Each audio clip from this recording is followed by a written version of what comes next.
We also learned more today about the FBI's secret files on Marilyn Monroe. It reveals some of her friends were suspected communists, and she once considered traveling to the Soviet Union. The FBI kept files on her from 19... For more than 60 years, the death of Marilyn Monroe has remained one of Hollywood's greatest mysteries. Official records tell us that on August 5, 1962, the world's most famous actress died from a drug overdose inside her home in Brentwood, California.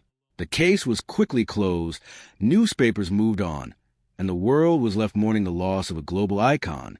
But what if the story wasn't that simple? What if one woman, a woman almost nobody paid attention to, had been carrying pieces of the truth for decades? Her name was Eunice Murray. She wasn't a movie star. She wasn't a politician. She wasn't a journalist searching for answers. She was simply the woman who worked inside Marilyn Monroe's home, a housekeeper, a personal assistant, a quiet presence in the background of one of the most famous lives in history. Yet on the night Marilyn Monroe died, Eunice Murray was there. She saw things, she heard things, and years later, when she finally began speaking publicly, her words would raise questions that still haven't been answered, because according to Eunice, the official story never fully matched what she remembered. For decades, Marilyn Monroe has existed in two different worlds.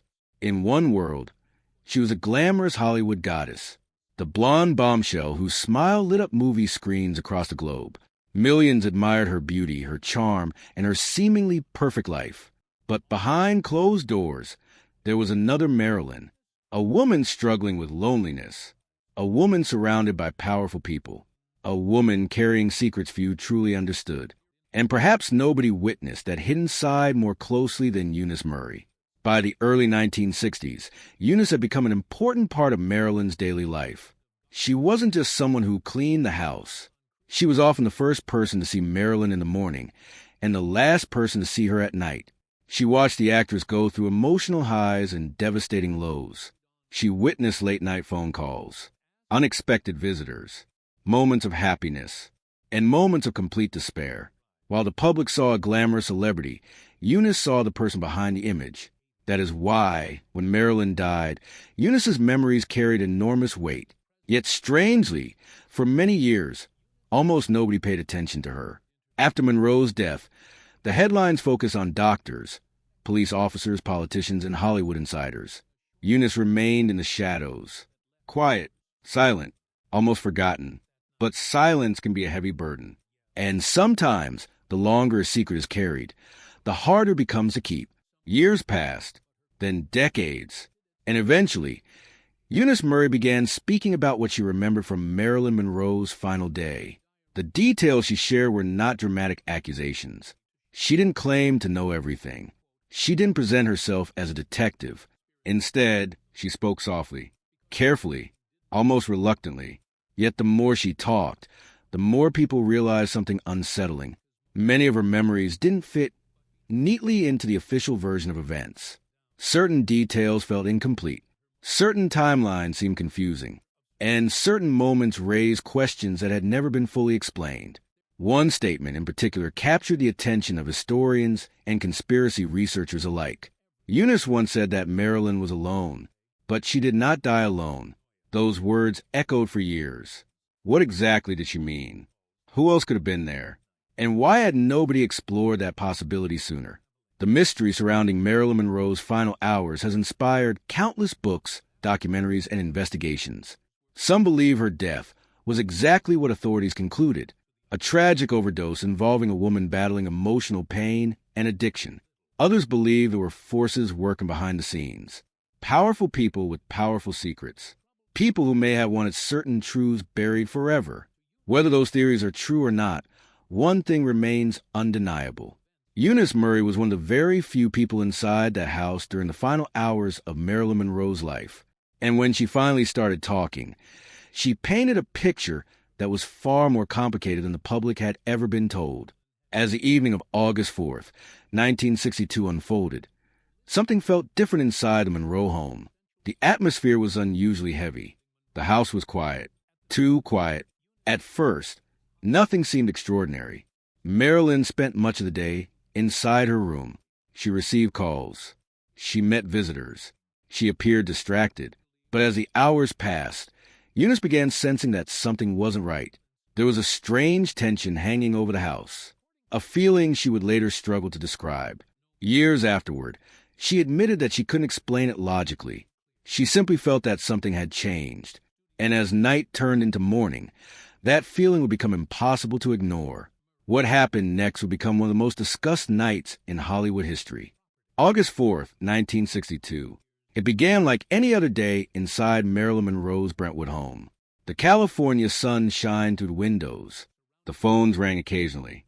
Staff moved quietly through the house. On the surface, everything appeared normal. But according to Eunice Murray, Marilyn didn't seem like herself. There was a distance in her eyes, a sadness that couldn't be hidden. She moved through the day as though her mind was somewhere else entirely. Sometimes she would sit quietly for long stretches without speaking. Other times she appeared anxious, pacing through rooms and staring into space. Eunice had known Marilyn long enough to recognize her moods. She had seen the actress struggle before, but this felt different. There was a heaviness in the air that neither woman could escape. As the afternoon unfolded, another strange event occurred. A man arrived at the house. To this day, nobody can say with certainty who he was. According to Eunice, he wasn't someone she recognized. He wasn't a friend. He wasn't family. And he wasn't a regular visitor. She remembered a tall, well-dressed man standing at the door, clean-cut, professional, confident, the kind of person who seemed accustomed to being taken seriously. Marilyn stepped outside to speak with him. The conversation was brief, only a few minutes. Nothing loud, nothing dramatic. Yet when a visitor left, Eunice noticed something that immediately disturbed her. Marilyn looked devastated.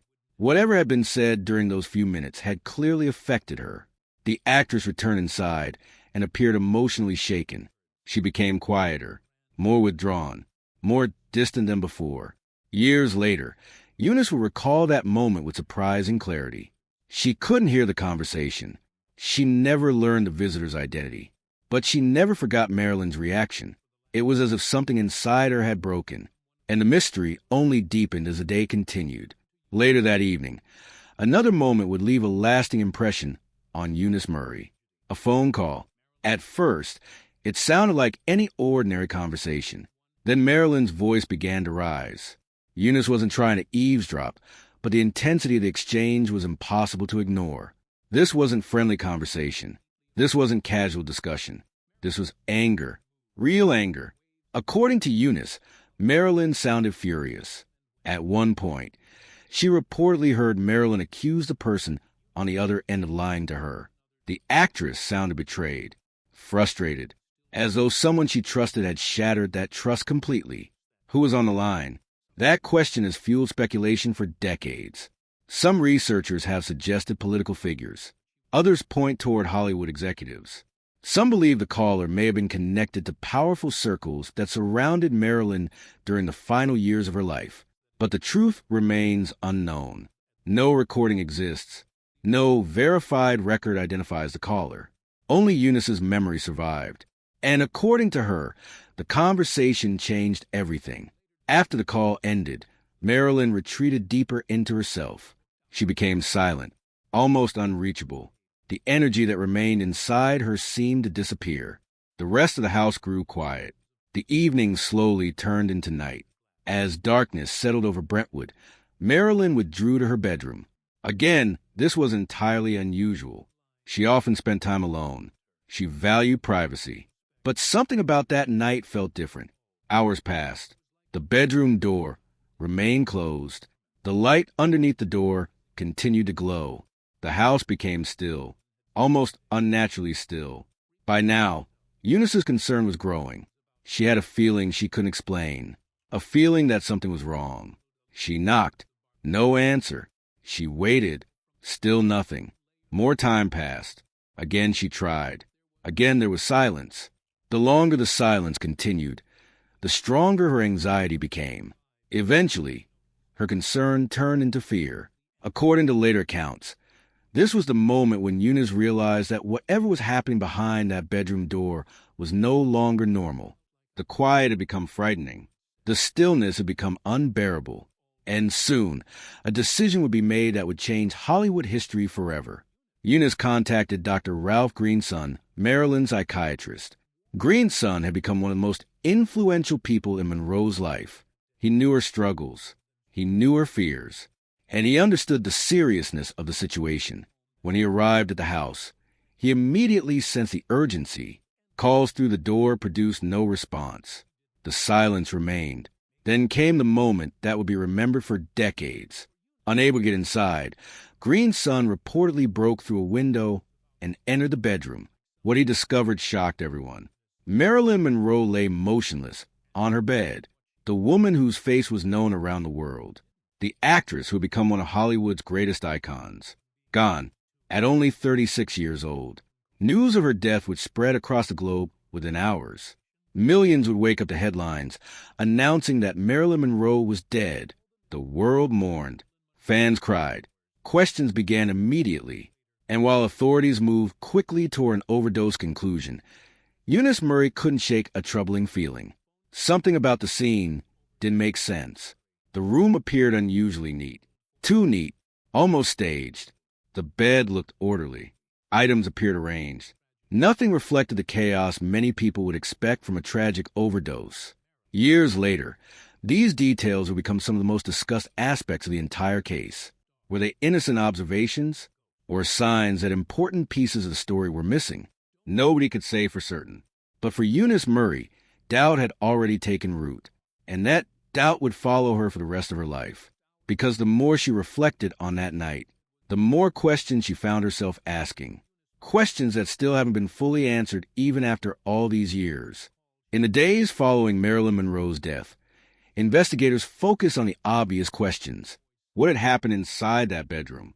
How had one of the world's most famous women died alone? And why had nobody been able to stop it? At first, the answer seemed straightforward. Authorities examined the scene. Doctors gave statements. The media reported the official version of events. Case closed. But as time passed, small details began attracting attention, details that refused to disappear. One of those details involved the condition of the bedroom itself. Years later, Eunice Murray would make a statement that stunned many researchers. She suggested that parts of the room had been straightened before authorities fully examined the scene. It wasn't presented as some dramatic confession. It was simply a comment she made while reflecting on that tragic night.